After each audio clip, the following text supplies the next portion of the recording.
Chapter 21.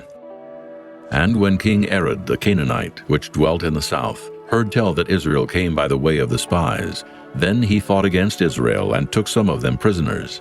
And Israel vowed a vow unto the Lord, and said, If thou wilt indeed deliver this people into my hand, then I will utterly destroy their cities. And the Lord hearkened to the voice of Israel, and delivered up the Canaanites, and they utterly destroyed them and their cities. And he called the name of the place Hormah.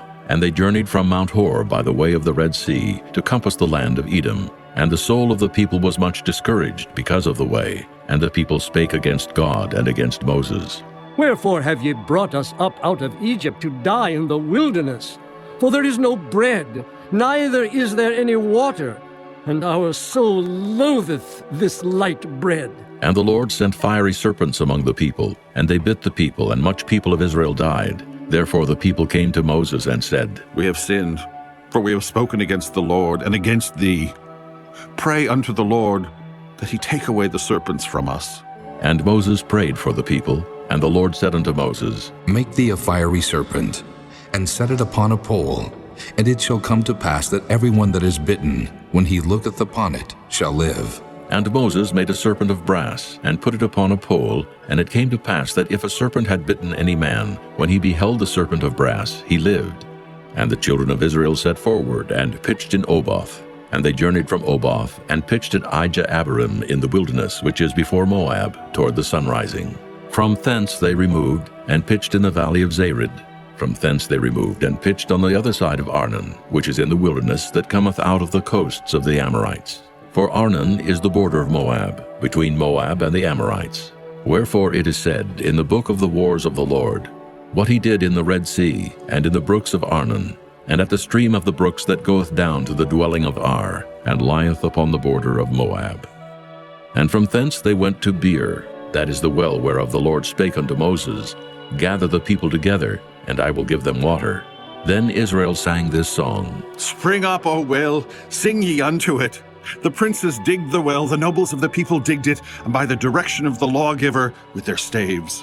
And from the wilderness they went to Mattanah, and from Mattanah to Nahaliel, and from Nahaliel to Bamoth, and from Bamoth in the valley that is in the country of Moab, to the top of Pisgah, which looketh toward Jeshimon. And Israel sent messengers unto Sihon, king of the Amorites, saying, Let me pass through thy land. We will not turn into the fields or into the vineyards. We will not drink of the waters of the well, but we will go along by the king's highway until we be past thy borders. And Sihon would not suffer Israel to pass through his border. But Sihon gathered all his people together, and went out against Israel into the wilderness. And he came to Jahaz, and fought against Israel. And Israel smote him with the edge of the sword, and possessed his land from Arnon unto Jabbok, even unto the children of Ammon. For the border of the children of Ammon was strong. And Israel took all these cities. And Israel dwelt in all the cities of the Amorites, in Heshbon, and in all the villages thereof. For Heshbon was the city of Sihon, the king of the Amorites, who had fought against the former king of Moab, and taken all his land out of his hand, even unto Arnon. Wherefore they that speak in Proverbs say, Come into Heshbon, let the city of Sihon be built and prepared. For there is a fire gone out of Heshbon, a flame from the city of Sihon. It hath consumed Ar of Moab, and the lords of the high places of Arnon.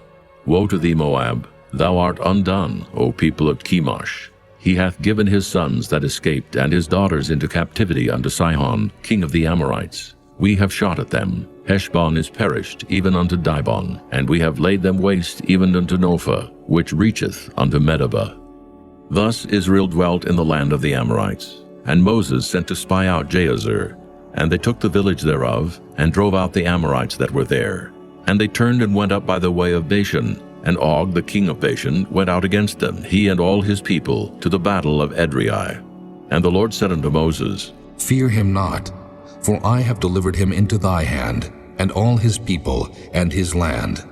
And thou shalt do to him as thou didst unto Sihon, king of the Amorites, which dwelt at Heshbon. So they smote him, and his sons, and all his people, until there was none left him alive.